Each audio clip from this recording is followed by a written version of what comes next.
Sam Altman a présenté un plan politique basé sur l'idée que la superintelligence pourrait frapper assez fort pour imposer un tout nouveau contrat social. OpenAI a ensuite bouclé une levée de fonds de 122 milliards de dollars portant sa valorisation à 852 milliards de dollars. Elle a acquis TBPN, l'une des marques médiatiques d'IA à la croissance la plus rapide. Elle a été poursuivie en justice, accusée d'avoir laissé ChatGPT agir de fait comme un avocat sans autorisation d'exercer. Au milieu de tout cela, la direction d'OpenAI a continué de promouvoir l'idée que l'AGI est désormais assez proche pour ne plus paraître lointaine. Donc essentiellement, OpenAI essaie maintenant d'écrire les règles, de contrôler les canaux, de posséder la plateforme, de façonner la conversation et de décider comment le monde percevra ce qui va suivre. Le nouveau document d'orientation en est peut-être le signe le plus clair, car il montre à quel point ils pensent que la prochaine transition pourrait être intense. Le document s'appelle « Politique industrielle pour l'ère de l'intelligence », des idées pour garder l'humain au centre. Le titre semble poli, le message ne l'est pas. Sam Altman dit en gros que la superintelligence arrive assez vite et avec une telle force que le contrat social actuel pourrait ne pas survivre tel qu'il est. Il a comparé ce moment à l'ère progressiste et au New Deal, ce qui est une déclaration énorme quand on est le PDG de l'une des entreprises qui œuvre le plus activement à concrétiser cet avenir. Les propositions du document sont sérieuses. L'une des principales est un fonds public de patrimoine. OpenAI propose l'idée d'un fonds géré au niveau national, financé en partie par des entreprises d'IA, qui investiraient dans des actifs à long terme liés à la croissance de l'IA et à l'adoption plus large de l'IA par l'économie. Le but est d'offrir à chaque citoyen une participation directe à la valeur générée par l'IA. Ensuite, il y a la question fiscale. OpenAI soutient que si l'IA commence à réduire les effectifs, alors les programmes de soutien financés par l'impôt comme la sécurité sociale, Medicare, Medicaid et SNAP commencent aussi à s'affaiblir. Donc l'entreprise parle de déplacer davantage la fiscalité du travail vers les bénéfices des entreprises, les plus-values et le travail automatisé. C'est la logique de la taxe sur les robots, mais plus clairement exprimée. OpenAI affirme que les travailleurs doivent profiter directement de la productivité de l'IA. Donc le plan soutient des projets pilotes pour une semaine de travail de 32 heures avec salaire complet, une vraie semaine de 4 jours sans réduction de salaire. Le document évoque un meilleur soutien pour la retraite, la santé, l'aide à la garde d'enfants et une assistance pour les travailleurs déplacés vers des secteurs où les relations humaines sont primordiales, comme la santé et l'éducation.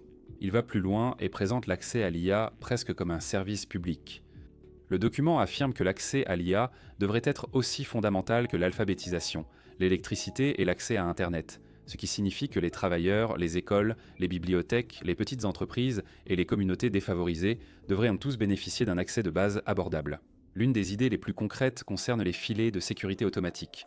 Au lieu d'attendre que la perturbation soit évidente et de réagir trop tard, OpenAI parle de déclencheurs économiques.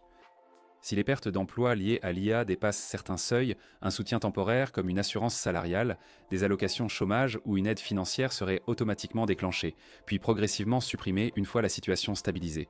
Et ensuite, le document devient plus sombre. OpenAI parle ouvertement de systèmes dangereux, qui pourraient ne pas être faciles à retirer, surtout s'ils deviennent autonomes et capables de se répliquer eux-mêmes. Les plans de confinement demanderaient une coordination gouvernementale. Sam Altman a aussi mentionné selon lui 2 menaces les plus imminentes, cyberattaques et attaques biologiques. Sur la cybersécurité, il a évoqué de possibles menaces majeures l'an prochain. Concernant la biologie, il a déclaré que l'idée selon laquelle des personnes mal intentionnées pourraient utiliser des modèles avancés pour aider à concevoir de nouveaux agents pathogènes n'est plus vraiment théorique ou ne le sera plus très longtemps. Dans un seul document, OpenAI évoque redistribution des richesses, semaine de 4 jours, accès à l'IA comme droit, filet de sécurité automatique, confinement d'IA malveillante, menaces cyber et biologiques. Cela vous montre à quel point ils pensent que cette prochaine étape pourrait devenir sérieuse. Maintenant, évidemment, il y a aussi un autre niveau ici. Ce n'est pas seulement une question d'éthique, c'est aussi une question de stratégie. OpenAI peut ainsi se présenter comme l'entreprise ayant anticipé la disruption, averti le public et proposé des solutions avant l'intervention. L'IA automatise la création de contenu, la recherche et des flux de travail entiers, mais beaucoup investissent encore manuellement. Ils surveillent l'actualité, suivent les tendances et décident rapidement. Et cela aide à expliquer pourquoi des études montrent que 66% des investisseurs regrettent au moins une décision d'investissement. C'est pourquoi Mintos a attiré mon attention. Cela vous offre une façon différente d'investir avec Mintos, au lieu d'essayer de prédire ce qu'une action pourrait faire ensuite. Vous pouvez investir dans des prêts et toucher des intérêts. Le rendement est fixé à l'avance, les paiements pouvant être quotidiens. En tant que revenu passif, vous pouvez filtrer par rendement, risque, horizon temporel, pays et devise. Pour une configuration plus automatisée, Mintos propose aussi des portefeuilles automatisés. Le taux d'intérêt moyen actuel sur les prêts est de presque 11%, ce qui est vraiment élevé pour un revenu passif. Mintos est en activité depuis 2014, compte plus de 600 000 utilisateurs et est réglementé dans l'UE sous MiFID. Actuellement, en venant via notre chaîne, recevez jusqu'à 500 € de bonus pour un investissement d'au moins 500 €. Cliquez sur le lien en description ou scannez le QR code. Des rendements stables, pas de surprise et en plus un bonus. Ne ratez pas cette occasion et bonne chance. Donc oui, le plan directeur est sérieux. C'est aussi un choix de positionnement intelligent. Cela devient encore plus évident quand on le met en regard des sommes en jeu. OpenAI vient tout juste de clôturer une levée de fonds de 122 milliards de dollars pour une valorisation post-monnaie de 852 milliards de dollars. C'est un chiffre fou. À ce stade, OpenAI ne ressemble plus à une start-up, mais à un nouveau géant de l'infrastructure. Selon l'entreprise, elle génère désormais 2 milliards de dollars de revenus par mois. Elle affirme avoir atteint 1 milliard de dollars de revenus en un an après le lancement de ChatGPT, réalisé 1 milliard de dollars par trimestre à la fin de 2024, et connaît aujourd'hui une croissance de ses revenus, 4 fois plus rapide que des entreprises comme Alphabet et Meta à leur début. La levée de fonds elle-même était énorme. Bloomberg rapporte qu'Amazon s'est engagé à investir 50 milliards de dollars, et que Nvidia ainsi que SoftBank ont chacun investi 30 milliards. Environ 35 milliards de dollars de l'investissement d'Amazon serait apparemment conditionné à ce qu'OpenAI entre en bourse ou atteigne l'intelligence artificielle générale. Microsoft est aussi resté impliqué et ce tour de table comptait de nombreux autres investisseurs, comme SailsMGX de Shaw Ventures, TPG, T. Rowe Price, Ark Invest, BlackRock Affiliated Funds, Blackstone COA2 Dragoneer, Fidelity, Sequoia, Temasek et Thrive. OpenAI a aussi indiqué avoir levé plus de 3 milliards de dollars auprès d'investisseurs individuels via des réseaux bancaires et élargi sa facilité de crédit renouvelable à environ 4,7 milliards de dollars. Et tout cela revient à un seul mot, la puissance de calcul. OpenAI martèle sans cesse le même message. Plus d'infrastructures signifie des modèles plus performants. De meilleurs modèles signifient de meilleurs produits. De meilleurs produits attirent plus d'utilisateurs, d'entreprises, de développeurs et augmentent les revenus qui sont ensuite réinvestis dans l'infrastructure. Ils mettent en avant ce cercle vertueux, appuyé par des chiffres d'utilisation impressionnants. OpenAI affirme que ChatGPT compte désormais plus de 900 millions d'utilisateurs actifs par semaine et plus de 50 millions d'abonnés. Ils disent que ChatGPT reçoit 6 fois plus de visites mensuelles sur le web et de sessions mobiles que la deuxième plus grande application d'IA, tandis que le temps total passé sur ChatGPT est 4 fois supérieur à celui de la deuxième application la plus importante et 4 fois supérieur à toutes les autres réunies. L'usage de la recherche a presque triplé en un an. Son programme pilote publicitaire aurait généré plus de 100 millions de dollars de revenus annuels récurrents en moins de 6 semaines. Du côté des entreprises, OpenAI affirme que les clients professionnels représentent désormais plus de 40% du chiffre d'affaires et devraient atteindre la parité avec les consommateurs d'ici la fin de 2026. Ces API traitent plus de 15 milliards de jetons par minute. Codex compte maintenant plus de 2 millions d'utilisateurs hebdomadaires, soit 5 fois plus en 3 mois, avec une hausse mensuelle de plus de 70%. Ensuite, il y a la direction prise par le produit. OpenAI affirme qu'il construit une super application d'IA unifiée qui regroupe ChatGPT, Codex, la navigation et ses capacités d'agent élargies en une seule expérience centrée sur l'agent. L'idée est simple. Les utilisateurs veulent un système unique capable de comprendre l'intention, d'agir et de fonctionner sur les applications, données et flux de travail, plutôt que des outils isolés. Bloomberg a lié cela à OpenAI, qui rationalise ses produits, notamment en cessant de prendre Sora en charge et en développant une application de bureau qui combine les fonctions de chatbot, de codage et de navigation. Cela correspond aussi aux commentaires de Greg Brockman. Il a dit qu'OpenAI s'est retiré de Sora en partie parce que c'était basé sur une technologie différente et que c'était coûteux à maintenir. Selon lui, l'avenir consiste en une seule couche d'IA légère au service de nombreuses applications. Donc la super app, c'est OpenAI qui essaie de devenir l'interface principale. Et comme si construire la couche d'infrastructure et la couche applicative ne suffisaient pas, OpenAI s'aventure aussi dans la couche narrative. L'entreprise a acquis TBPN, le Technology Business Programming Network, l'émission de discussion technologique en direct animée par Jordi Hayes et John Coogan.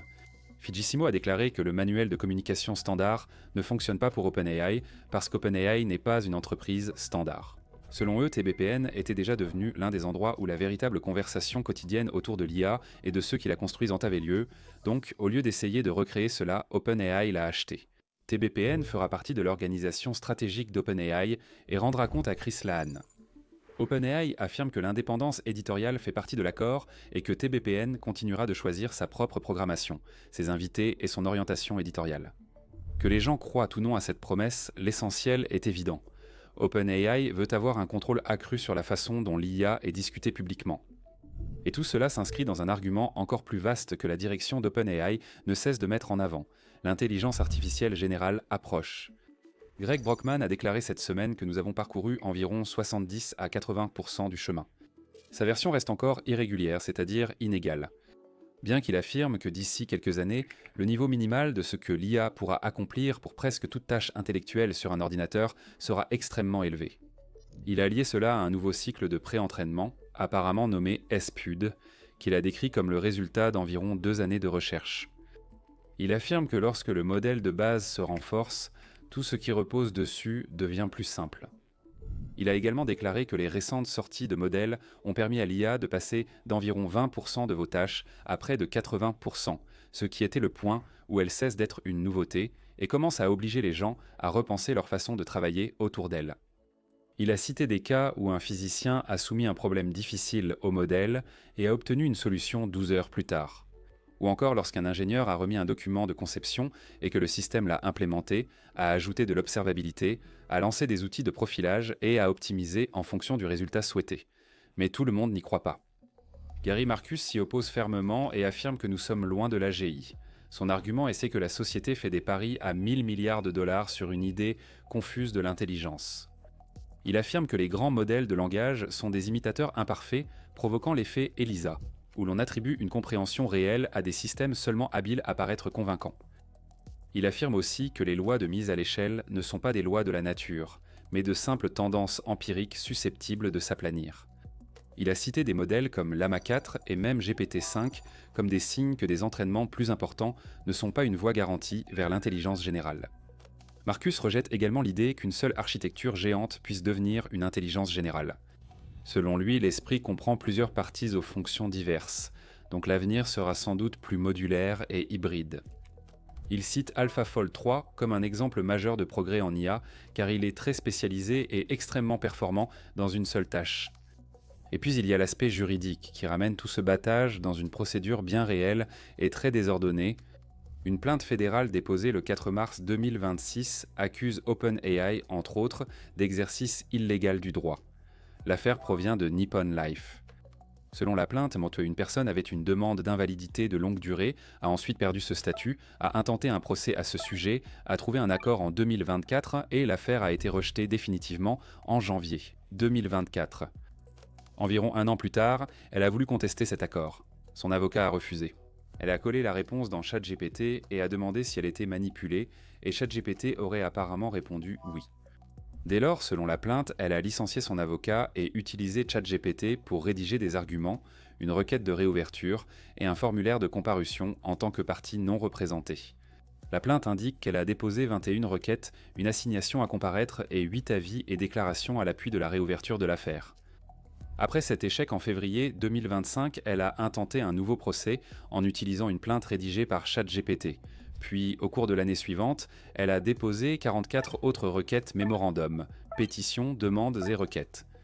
L'un de ces dépôts aurait cité une affaire qui n'existait même pas. Nippon Life poursuit OpenAI sur 3 fondements. L'atteinte fautive à un contrat, l'abus de procédure et l'exercice illégal du droit. Le plaignant demande un jugement déclaratoire affirmant que ChatGPT a exercé le droit sans licence, une injonction permanente l'empêchant de donner des conseils juridiques, ainsi que 10 millions de dollars de dommages-intérêts punitifs. Et la partie embarrassante pour OpenAI, c'est qu'ils ont mis à jour leurs conditions le 29 octobre 2025 pour interdire aux utilisateurs de se fier à ChatGPT pour des conseils juridiques ou médicaux personnalisés sans l'intervention d'un professionnel agréé. Donc OpenAI agit comme s'il voulait tout posséder. L'argent, l'infrastructure, les produits, le récit, même les règles. Et le plus fou, c'est que pendant qu'ils foncent vers l'IAG, les conséquences dans le monde réel commencent déjà à se faire sentir. Très bien, partagez vos avis dans les commentaires, mettez un like et abonnez-vous si ça vous a plu. Merci d'avoir regardé et on se retrouve dans la prochaine vidéo.